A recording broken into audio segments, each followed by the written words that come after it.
यहोवा हूं और तुमको मिस्रियों के बोझ के नीचे से निकालूंगा और उनके दास्तान से तुमको छुड़ाऊंगा और अपनी भुजा बढ़ाकर भारी दंड देकर तुम्हें छुड़ाऊंगा। हालेलुया। कह रहा कि परमेश्वर ने कहा, कह रहा कि मैं तुम्हें छुड़ाऊंगा। मूसा इनसे कह मेरी आवाज बंद और इनको जाकर कह कि अगर तुम मेरी बात पर विश्वास करो, अगर तुम मेरी आज्ञाओं को मानो, तो बोल रहा है कि मैं तुम्हें हर प्रकार के बोझ से उठा लूंगा, हर प्रकार के कह रहा बोझ के नीचे दबने नहीं दूंगा। कहता है कि मैं तुम्हें तुम्हारे छुटकारा करूंगा। लेकिन उस समय में वो इजरायली लोगों ने क्या किया, विश्वास किया और उसी समय परमेश्वर ने उनको 430 साल की गुलामी से बाहर निकाला। मैं कह रहा हूं कि अगर आज आप विश्वास कर रहे हैं, पवित्र आत्मा आज रात आपकी जिंदगियों में गुड न्यूज को लेकर आने वाला, आपको आशीष को देने वाला है। अगर आप हो सकता है आज आप किसी समस्या में हो, आप भी किसी गुलामी को झेल रहे हो, कर्जे की गुलामी, बीमारी की गुलामी, कोई समस्या की गुलामी, कोई बार बार आप डॉक्टरों के चक्कर काट रहे हो, वकील के चक्कर काट रहे हो, लेकिन आप बार बार परेशान हो रहे हो, लेकिन आपको कोई हल ना मिल रहा हो। लेकिन मैं उन लोगों के लिए बोल रहा हूं कि आज आपकी जिंदगियों में एक आशीष जरूर आएगी और आपको गुड न्यूज मिलेगी। पवित्र आत्मा बचाना चाहता है आपको बिलीव करना है, लेकिन जब तक आप परमेश्वर पर भरोसा नहीं करते। अगर आपने भरोसा किया है तो पवित्र आत्मा का वादा है, ये परमेश्वर ने मुझे कहा रात को ड्रीम में कि मेरे लोगों को कहे, मैं अगर ये मेरी बात पर अमल करें, 3 बातें आज मैं सिखाऊंगा। अगर आज आप सीखने के लिए तैयार हैं तो वो परमेश्वर आज आपको किसी भी प्रॉब्लम में हो, आप फंसे हो, लेकिन आज परमेश्वर बाहर निकालने के लिए तैयार है यीशु मसीह के नाम में। क्या आप तैयार हैं कि नहीं, ये आपको फैसला लेना है कि पवित्र आत्मा आपकी जिंदगियों में ब्लेसिंग देगा।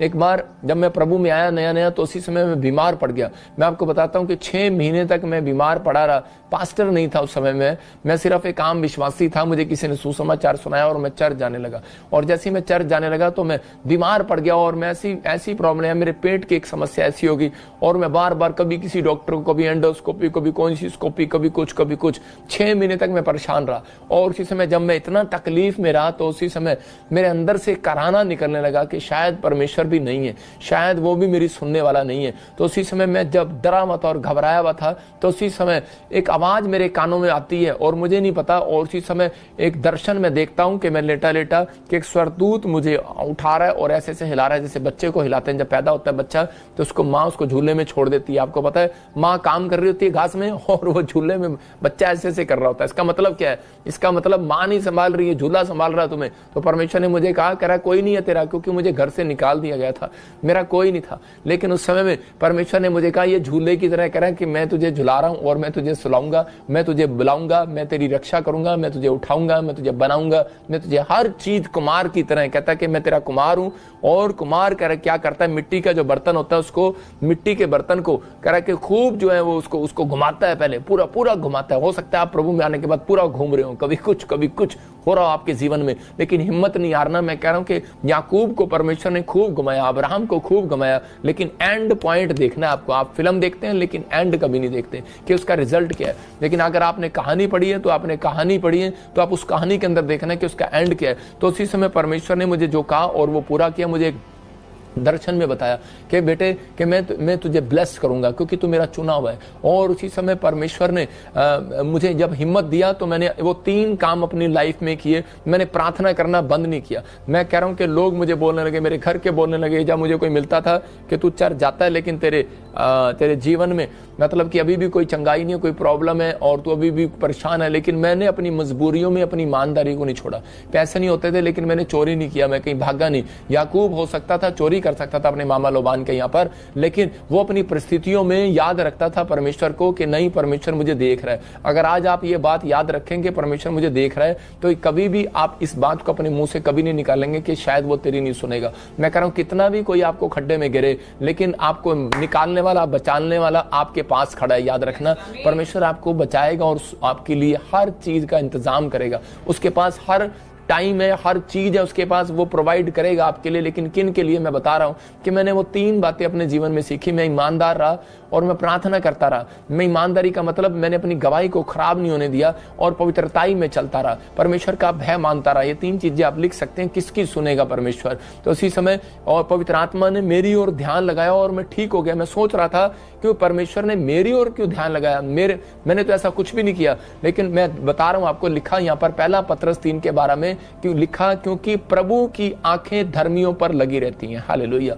यहाँ पर लिखा प्रभु की आंखें। मैं क्यों बता रहा हूं? जब इजरायली दुख में थे तो उसी समय वो सोच रहे थे कि शायद पता नहीं हमारा क्या होगा, और उस समय वो प्रार्थना भी नहीं कर पा रहे थे। एक समय होता है आपका प्रार्थना करने का, एक समय होता है आप प्रार्थना भी नहीं कर पा रहे होते, यार आप दुख में झेल रहे होते हैं। हो सकता है कोई बेड पे हो, कोई जेल में हो, कोई कोर्ट केस में घसीट रहा हो, कोई बस में हो, कोई सफर में हो, किसी को चोट लग गया हो, कुछ प्रॉब्लम झेल रहा हो, लेकिन अब आपसे प्रार्थना भी ना हो रही हो क्योंकि आप इसी समय आप नींद की गोली लेकर सो रहे हो। लेकिन परमेश्वर का आत्मा कह रहा हर समय मेरी आंखें धर्मियों पर लगी रहती हैं, क्योंकि आप प्रार्थना करने वाले योद्धा हो, आप ईमानदारी से चलने वाले हो, पवित्रताई से चलने वाले हो। आप के दादे परदादे अगर चले, मैं कह रहा हूं आपने अगर अपनी जिंदगी में एक डली भी नहीं फोड़ी, भाई साहब बाइबल किताब उठाकर भी नहीं छोड़ पढ़ा भी नहीं कभी आपने, मैं कह रहा हूं, लेकिन परमेश्वर फिर भी आपके दादे परदादों के कारण, प्रार्थना योद्धा के कारण, या इस पास्टर के कारण, प्रॉफिट के कारण आपके ऊपर आज रात दया जरूर करेगा यीशु मसीह के नाम में। क्योंकि धर्मियों के ऊपर याद रखना परमेश्वर की आंखें लगी हुई हैं। वचन बोल रहा है आपको डरना नहीं है। शैतान आपको डरा रहा है और विचारों में डाल रहा है कि नहीं तू मर जाएगा, तेरा कुछ नहीं हो सकता, और तेरी जिंदगी में सब कुछ फ्लॉप हो जाएगा, तेरे बच्चे बर्बाद हो जाएंगे। हो सकता है कि आपके अंदर अजीब तरह का डर खाई जा रहा हो आपको, लेकिन विश्वास करना कह रहा उसके कान उनकी विनती की ओर लगे रहते हैं। हो गया हो, लेकिन याद रखना पवित्र आत्मा फिर से आज रात आपको वापस उठाएगा यीशु मसीह के नाम में, क्योंकि उसका वायदा है। उसने कहा मैं तुझे बढ़ाऊंगा और आशीष दूंगा यीशु मसीह के नाम में। यहाँ पर लिखा कह रहा कि धर्मियों की ओर लगी रहती है। मैं आपको बताता हूँ कैसे इस वचन को आपको समझ में आएगा। एक बार एकता जब छोटी थी तो उसी समय मैं कार स्टार्ट करके कहीं सेवा करने के लिए जाने वाला था। तो इसने क्या किया, इसने कार में बैठकर और खुद ही मतलब कि कार में बैठी थी तो इसने चाबी घुमा दिया और वो कार स्टार्ट होगी। और उसी समय मैं ऊपर था छत पर, तो मैं दौड़ कर इतनी देर में मैं उतर के, वो काफ़ी बड़ी बिल्डिंग थी, मैं उसे उतर कर आ रहा था, मैं ऊपर से देख रहा था, मैं उसी समय उतर कर आ रहा था। तो उसी समय मुझे अंदर से हो रहा था मेरी बेटी अकेली है, तो मैं उसी समय दौड़ता आ रहा था। और उसी समय किसी ने मुझे बताया कि वो उसने कार स्टार्टर और बच्चा अंदर और गाड़ी लॉक होगी। तो उसी समय मैंने कहा ये गियर ना लगा दे, और हाईवे के पास कार खड़ी है, कहीं ये चली जाए, दिमाग में डर आ रहा था बार बार। और उसी समय पता नहीं अचानक ही एक तो इतनी छोटी थी वो समझ भी नहीं सकती थी, पता नहीं उसने कैसे उस कार को खोल दिया और वो खुल गई। तो मैं इसी समय परमेश्वर ने मुझे ये वचन दिया, जैसे ही मैं बैठा तो पवित्र आत्मा ने मुझे कहा कि मेरी आंखें धर्मियों की ओर नहीं, कह रहा उनके बच्चों की ओर भी लगी हुई है। आप समझ रहे हैं कि नहीं? आपकी फैमिली की ओर भी लगी हुई है, आपके बिजनेस की ओर भी लगी हुई है, आपके दुकान की ओर भी लगी हुई है, आपकी सेवकाई की ओर भी लगी हुई है। आपको इतनी सी भी चिंता करने की जरूरत नहीं है। आपकी हड्डियों, आपके लीवर, आपके साथ जो अंग है शरीर के, या आपके आसपास जो आपकी चीजें हैं, आपके बच्चे, परिवार हैं, सब पर लगी हुई है परमेश्वर की आंखें। मैं उस दिन कह रहा था कि मैं शायद प्रार्थना करता उस दिन, लेकिन मैं प्रार्थना नहीं कर पाया, लेकिन मैं दौड़ कर गया बस बचाने के लिए। लेकिन परमेश्वर ने कहा एक टाइम है तेरा प्रार्थना करने का, एक टाइम है, नहीं हो पा रही है तो भी परमेश्वर की आंखें आप पर लगी हुई हैं, याद रखना। लेकिन अपने रूटीन को बंद नहीं करना। क्या आप चाहते हैं खुदा आपकी सुने? कितने लोग चाहते हैं कि परमेश्वर मेरी सुने? अगर आप चाहते हैं तो ये 3 पॉइंट्स फिर से लिखें। जो विश्वास से प्रेयर करते हैं उनकी सुनता है। किसकी सुनता है? जो ईमानदारी से चलेगा उसकी सुनेगा, जो पवित्रताई से चलेगा उसकी सुनेगा। कंफ्यूज मत होना, वो नहीं सुनेगा, शैतान की बातों में नहीं आना। टाइम आने पर वो जरूर तेरी सुनेगा। अपने पड़ोसी को बोलो टाइम आने पर जरूर तेरी सुनेगा।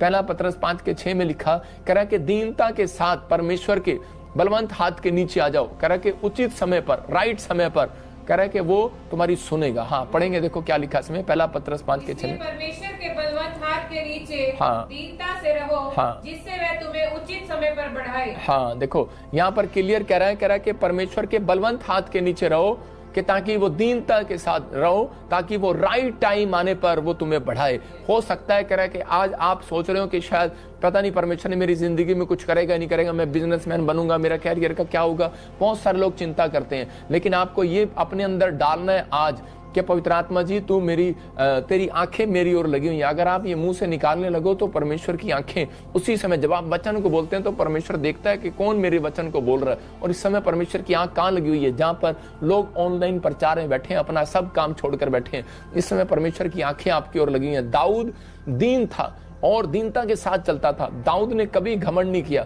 मैं कह रहा हूं दाऊद अपने भाइयों के साथ रहा, दीनता के साथ रहा, अपने माँ बाप के साथ दीनता के साथ रहा, इजरायली लोगों के साथ दीनता के साथ, मतलब उनके कहे में चलता था, उनकी आज्ञा को मानता था, जैसा वो कहते थे करता था। जो उसका पास्टर था, स्पिरिचुअल प्रॉफिट कह रहा शमूएल, कह रहा कि वो उसके साथ राइट टाइम, मतलब उसके साथ दीनता के साथ रहता था, उसके कहने के अनुसार चलता था। और परमेश्वर ने जब उसकी दीनता और 3 चीजें परमेश्वर ने शमूएल को, प्रॉफिट को कहा, मैंने दाऊद के अंदर 3 चीजें देखी हैं। कहता है इसके अंदर मैंने विश्वास देखा। मैं बताता हूं कैसे। उसने जाकर गोलियत को जब मारा।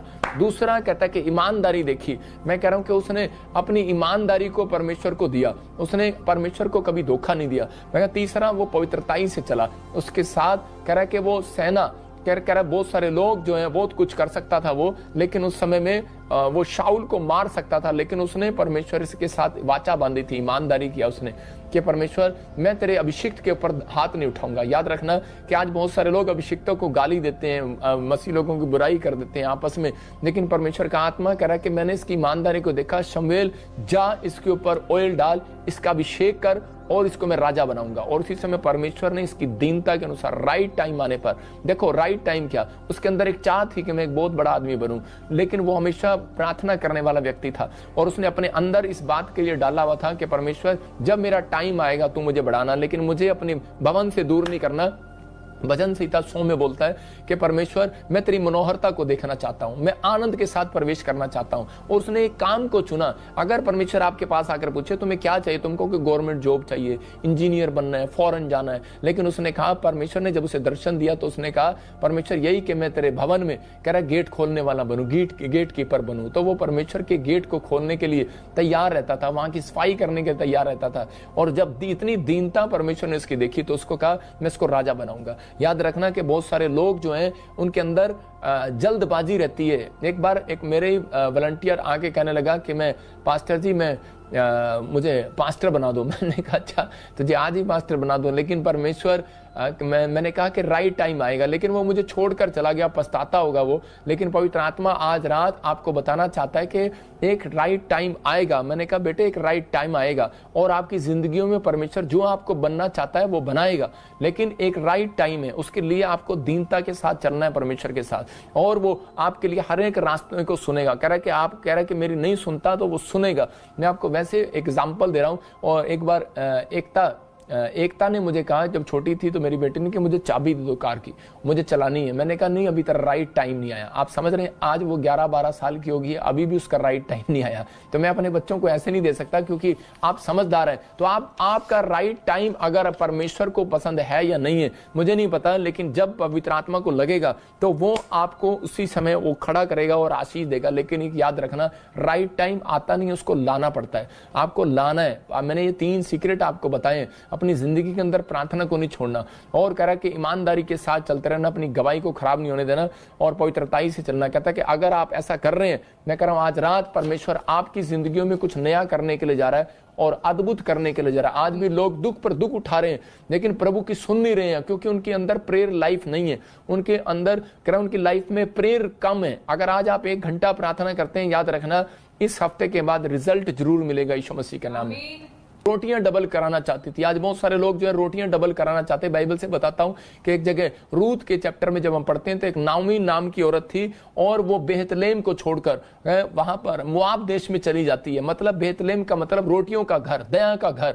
वो करे कि यरूशलेम को छोड़कर, बेहतलेम को छोड़कर, दया के घर को, रोटियों के घर को छोड़कर और वहां जा रही थी, क्योंकि अकाल पड़ गया था और वो सोच रही थी कि शायद यहां पर मेरी जिंदगी में कुछ नहीं होगा और परमेश्वर भी मेरी नहीं सुनता। और इसी समय वो अपने पति, अपने बच्चों को लेकर चली गई दूसरे देश में। और जैसे ही वहां पर गई, और थोड़े दिन के बाद क्या हुआ कि उसके कुछ सालों के बाद उसने बहुत सारा पैसा कमाया, और लेकिन कुछ साल बीतने के बाद उसका पति भी मर गया और दोनों बच्चे भी मर गए। और इसी में वो कहने लगी ये मोआब देश तो मेरी शांति को खा गया। इसका मतलब कि उसको समझ में नहीं आया, बाद में उसको समझ में आया कि मेरा जो देश था, कह रहा है कि वो बेहतलेम था। मतलब मैं रोटियों के घर में रहती थी, दया के घर में रहती थी, और मैंने दया के घर को छोड़ दिया, और इसलिए मैंने अपनी शांति को भंग कर लिया। और उसी समय परमेश्वर, बाइबल में उसने पढ़ा, एक जगह पर मैं पढ़ रहा था तो वहां पर लिखा, रूत के 6 में या कहीं पर लिखा कि परमेश्वर ने फिर से उस देश की सुधि ली। मतलब सुधि ली परमेश्वर ने। और उसी समय जब उसको पता लगता है तो वो अपनी बहू के साथ, रूत के साथ वापस लौट जाती है उसी स्थान पर। मैं फिर उन लोगों के लिए बता रहा हूं इस मैसेज से कि अगर हो सकता है आपको कोई ठोकर ऐसी लगी हो और आपने प्रभु को छोड़ दिया हो, या फिर आप प्रभु से दूर चले गए हो, आपने प्रार्थना करना छोड़ दिया हो, मैं कह रहा हूं कि अगर आज आप रोटियों के घर से दूर हो गए हो, मोआब देश से दूर हो गए हो, मैं कह रहा हूं कि आज आप आप इजराइल से दूर हो गए हो, लेकिन आप किसी भी देश से दूर हो गए हो, लेकिन आप कहीं भी देश में रहते हो, लेकिन पवित्र आत्मा कह रहा है कि परमेश्वर के कह रहा है कि वो मैं बाइबल के अंदर देखता हूं वो देश, वो स्वर्ग देश कह रहा है, उससे दूर मत होना। तो पवित्र आत्मा आज कह रहा है कि अगर आप इसके अंदर जुड़े हुए हैं तो परमेश्वर आपको रोटियां प्रोवाइड कराएगा, आपकी जरूरतों को प्रोवाइड कराएगा, आपकी हर कमजोरी में आपके साथ खड़ा होगा, क्योंकि वो तेरी सुनेगा यीशु मसीह का नाम। आज वो किसी की सुने ना सुने, लेकिन मैं गारंटी दे रहा हूं परमेश्वर का भय मानने वालों की जो बातें 3 बताई हैं, परमेश्वर उनकी सुनेगा। बस आपको वादा करना है कि परमेश्वर इस हफ्ते के अंदर मैं पवित्र आत्मा जी तेरे पीछे चलूंगा और इस समय पवित्र आत्मा तेरी सुनूंगा। परमेश्वर आज रात आपकी सुनने वाला और उत्तर देने वाला यीशु मसीह के नाम में। हम देखते हैं नीति वचन 1:33 में बहुत सारे लोग कह रहे कि कमाते हैं लेकिन रात को सो नहीं पाते। कितने लोग ऐसे हैं, बहुत सारे लोग चिंता में बिता देते हैं सारी रात, थोड़ी हमेशा कोई ना कोई प्रॉब्लम उनके जीवन में खड़ी रहती है। नीति वचन 1:33 में लिखा, पढ़ेंगे पास्टर सपना के साथ। मेरी सुनेगा वह निडर बसा रहेगा और बेखटके सुख से रहेगा। हाँ, देखो यहाँ पर लिखा क्लियर, कह रहा है जो मेरी सुनेगा वो निडर बसा रहेगा और कह रहा है कि बेखटके सुख से रहेगा। इसका मतलब प्रॉम्स 1:33 में लिखा कि परमेश्वर कह रहा है जो मेरी सुनेगा। इसका मतलब आपको फैसला लेना है कि परमेश्वर की सुनना या नहीं। आप कलाम को सुन रहे हो, याद रखना ये वचन सुनने के बाद आज से आपके घर कह रहा है वो स्वर्गदूत आएंगे जो आपको